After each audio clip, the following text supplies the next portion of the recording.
Reveal a natural, radiant glow with Tizo Tinted Moisturizing Serum.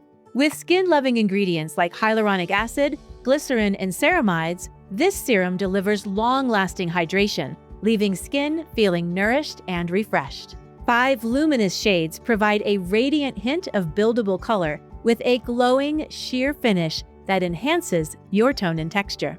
Gentle, all-mineral SPF 30 and antioxidants protect against UV and environmental damage. Experience skincare that hydrates, protects, and perfects with Tizo's Tinted Moisturizing Serum. Visit tizoskin.com for details. Are you interested in providing results-driven treatment services? Join a team of like-minded individuals who share your passion and support your success. With more than 1,000 franchised locations in 49 states, Massage Envy is not only the nation's #1 provider of massage services collectively across its franchise network, but also a national leader in skincare. Start or grow your career at a Massage Envy franchised location. Visit massageenvy.com/SDcareers for full details.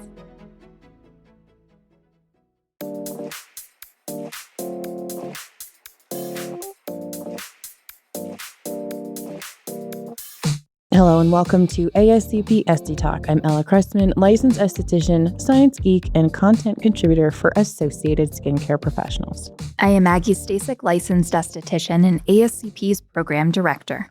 We have a shout out today. Amalia Lacayo, who is an esthetician, nutritionist, and homeopath based out of Miami, Florida. So thank you so much for listening, Amalia. Hey, Amalia. Hey, Maggie. I've got a question for you. What do all of these things have in common? Okay.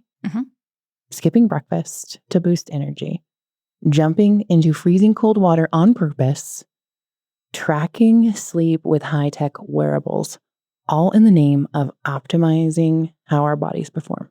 I'm going to go on a limb here and I'm going to say biohacking. Ooh, you knew. Yeah, biohacking. Doesn't it sound so sci-fi? It does, yeah. It sounds out there. So biohacking is defined as the practice of making small strategic changes to your lifestyle, biology, or environment to optimize your physical and mental performance, health, and well-being. It's kind of a big, broad, it's not as refined as I thought. Yeah, I feel like that could mean so many things. It really could. In fact, it blends biology, self-experimentation, and often technology to hack the body's systems for better function. Doesn't that sound like familiar, where we're coming in to change functional performance? Yeah. Interesting. Yeah. We do that in the treatment room. Right? Yeah. I know.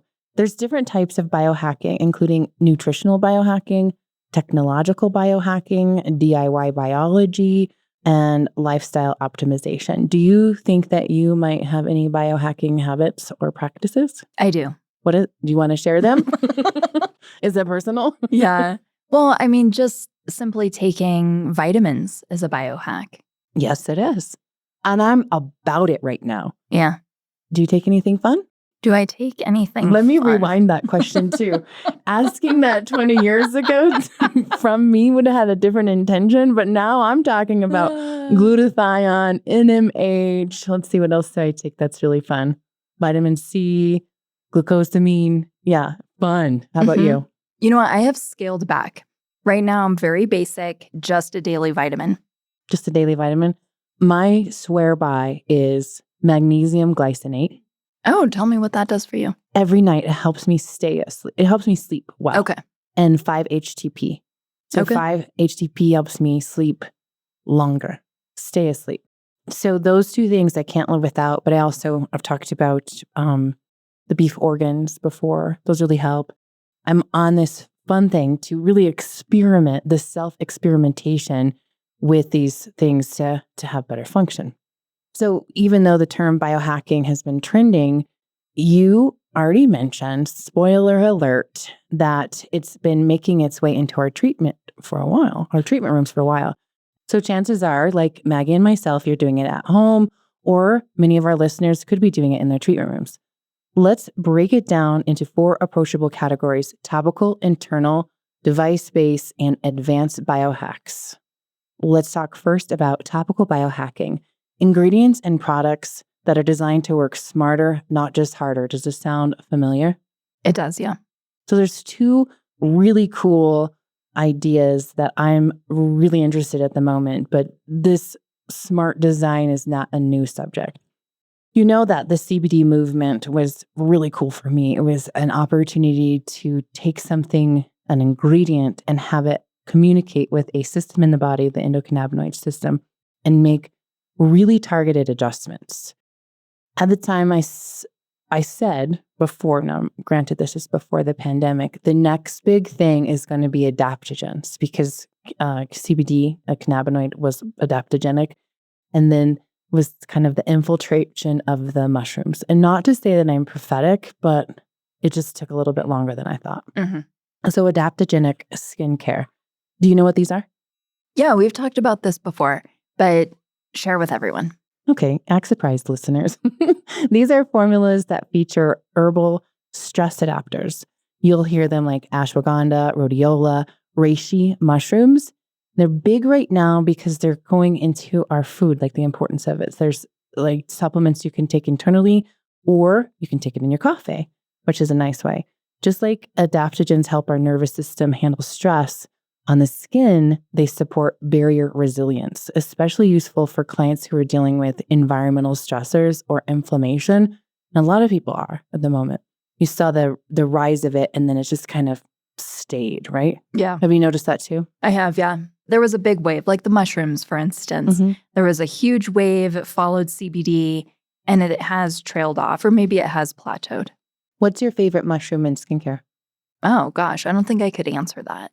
Mine is silver ear mushroom extract. Okay. And the reason that I love that one, especially when we're talking about adapting, the adaptogenic philosophy, if you can imagine, is like being on a seesaw, and on one side of the seesaw, you have a human, and on the other side of the seesaw, you have life things. Maybe you're traveling, maybe you're undergoing stress, maybe you're not sleeping, maybe your diet is off.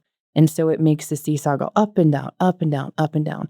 When really optimally, we want the seesaw to be level, right? So adaptogenic skincare will help ride out the weight of these other things happening, but keep it level. And so that level part is called homeostasis, really even.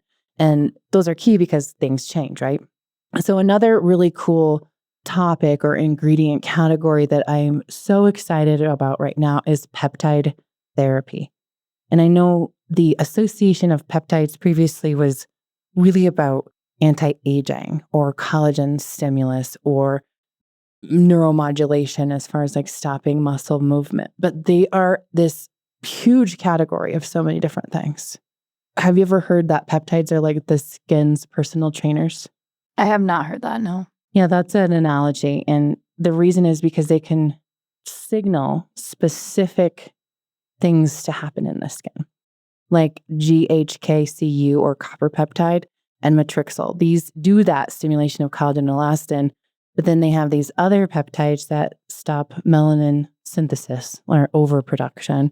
We have peptides that help encourage resilience and strength, lots of different categories, but they all work beneath the surface, basically telling the skin cells to behave like younger versions of themselves. And that right there is biohacking.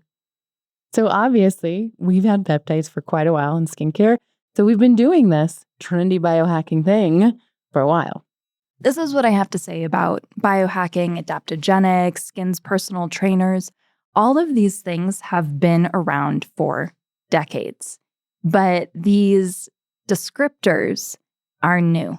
So it feels like the ingredient that we are putting into our skincare must then be new. You know what you just said? A biohack? You LL Cool J'd us. Don't call it a comeback. I've been here for years. Yeah. Yeah. You know, I mean, like when we're talking about adaptogens, for instance, you know what immediately comes to mind for me is seaweeds, which have been in the industry for forever, for decades. And Their purpose, their use, all the different types of seaweeds have a different purpose. But since aesthetics came about, we've had all of these spa lines incorporating them because they do things like block UV rays, prevent pigmentation. They are adaptogenic. They are a biohack. So it's like almost trying to get in the cool kids club, and the cool kids table at lunch is the marketing words. Yeah. I think so too. You can sit with us. Let's see if these people can sit with us too. Did you know they have topical NAD+? I did not know they had that. I didn't either. And I was talking to another professional of like, if it's really received by the skin or not. This person I was talking to said that it didn't work. Another bioenergetic heavy hitter is resveratrol. To your point, an oldie but a goodie, making its way back into this new, I guess, newly defined category of biohacking. And then stem cell, like plant stem cells, those have been around for a long time. And I feel like the use of plant exosomes now is bringing that conversation back to the forefront of what can really happen in the skin. And it's probably because these ingredients target the mitochondrial function. So their job is to reduce oxidative stress and help improve things like cell turnover. And this is function, not just how the skin looks, right? All of these ingredients that we're talking about is targeting function, not just appearance, which is a biohack, right? Absolutely. Which goes back to when our word on the street pod, where we're talking about these marketing words. Interesting. So let me throw something out there. When we're talking about cosmetic, its job is to target how the skin looks. When we're talking about drug, its job is to target skin function. So when we're discussing all of these ingredients here, which are actually affecting skin function, how are they not classified as drug? That's a great question. And a good one for the FDA. And I think that's it. I think that is the answer, or the discernment is, what does the FDA say? You bring up a great point, because I think those were not considerations. It was like, oh, that's cute. You are the cosmetic industry. And then things that were treating acne or making a claim against SPF, those are then drug facts. And so that's why we have to include them on labels and such. But really, this catapult of these other ingredients that do have a functional influence on how the skin performs, not just how it looks, but how it behaves, the health of the skin. And they probably just haven't caught on yet, I guess. I don't know. Very interesting point. Good one. Let's talk about other biohacking on that note, device-based biohacking, like red light therapy. So red light therapy is a non-invasive treatment that also is supposed to stimulate mitochondrial activity, boost ATP production, and encourage wound healing. This is one of the most science-backed tools that we have, and it's readily available red light to the public. So I take pause with red light therapy. I know there's all these white papers out there, studies that support all of the companies out there selling these devices that show the before and afters and their studies and the science and da-da-da-da. I have such a hard time getting behind any kind of light therapy that proves this is a biohack and look at the changes in the skin. And I know I'm going to get a lot of hate for saying that, but I don't see it. Don't hate Maggie. She's entitled to her opinion. Do you think it's a trust? Do you think no device does? Or do you think it's that there's some devices that don't? There are some devices that are better than others. And I'm sure they're quite effective. It's just, ever since I went through aesthetics school, you know what? I don't know. I just couldn't adopt it. That's fair. I guess I would think of it like tanning lamps or tanning lights, a UV. So I know that there is an influence, or the HEV that comes through. My problem with red light therapy is the devices themselves, because there is a range of prices and accessibility and efficacy. And I've seen it happen. Then you have these machines, these devices that have all of the lights, not just red light. And I have seen some of those lights put on or over a client who has a product on, and then it burnt it accelerated the product that was there. So I think there is efficacy in them. I think it does something, but I think it can be used in a way that is not necessarily intended, or you can have undesirable outcomes. And I say this because some device companies have used this over product versus like red light. You can use this over any product, and others that say, no, you can't have any product on the face when you use this red light. So what's the deal here? And then also, what do you think about that with blue light? Like, I know here in Colorado, I think everywhere, you'll be able to answer that question, but that blue light was intended for acne because of the bacteria, but we can't use it because it's touted as such, to your point earlier, is to treat acne, and therefore it has to be prescribed. The blue light's tricky because blue light has been proven to target the acne-causing bacteria, and you are then treating a disease. It's considered in Colorado, at least, to be out of scope for estheticians. Isn't that crazy? Yeah. So we have a device with blue light and red light, but we can't turn the blue light on unless we have a medical director. Mm-hmm. Interesting. Okay, turning just a little bit. Have you ever put your face in a bowl of ice water in the morning? I've never done that. Okay, you have homework. So it's a thing right now. It's the cryotherapy or ice rolling. Some people do a cold plunge, but here's the thing. Here's where we got to watch and understand the biohacking a little bit. There's a thought process that these cold plunges actually create more cortisol because it's stressful, different from the Wim Hof method. I don't know if you've ever heard of him, but it's basically a breathing exercise that you do through climate change. And his version is like to cold plunge. But there is some science that says it just doing your face is actually still beneficial for your skin, but also for your fight or flight response. So the way that these work is to stimulate microcirculation, reduce inflammation, and improve skin tone. Also, they have, I guess you can think of it as like lymphatic drainage with like a biohacker twist. I have heard of setting up your facials so that you are either starting or ending with cold hands or cold towels or ice. And it's not anything to do necessarily with inflammation in your client's skin. It is literally like cold therapy in the facial. Mine all start out with cold hands lately. I'm like, I'm really sorry. Yeah, interesting. But this is particularly important for those who do the cold globes and things like that. It's actually considered biohacking. So different from microcurrents and neurocosmetics. These types of devices or topical skincare formulations, they help to re-educate the facial muscles and enhance cellular communication. So have you ever seen a face literally lift during treatment? Yeah. Yeah, this is a biohacking in real time. And then here's a couple of other things just to be aware of: advanced or fringe biohacking. These are things that should be preceded with professional guidance. So fringe biohacking is where this borders on like medical aesthetics.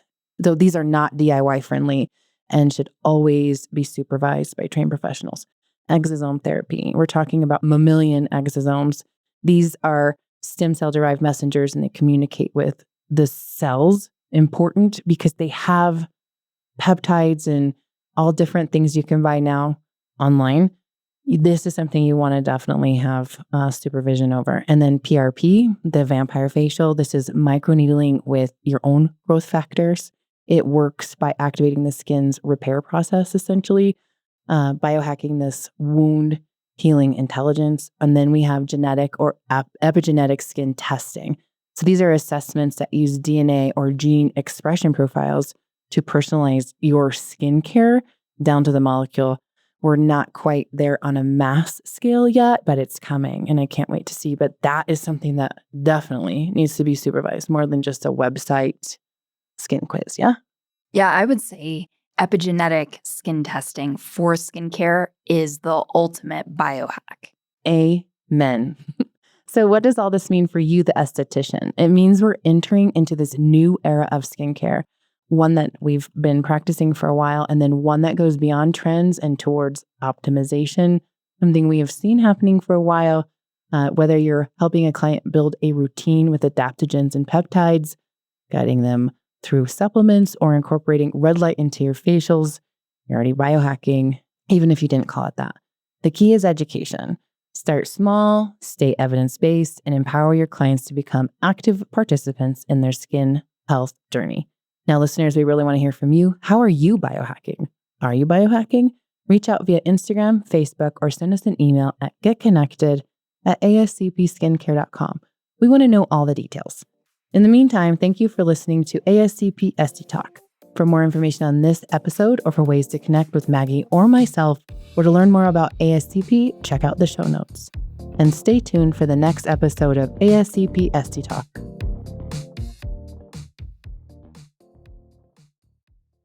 This podcast is sponsored by LAMPROBE. LAMPROBE is a popular aesthetic tool that enables skincare practitioners to rapidly treat a wide variety of common minor skin irregularities, or MSI.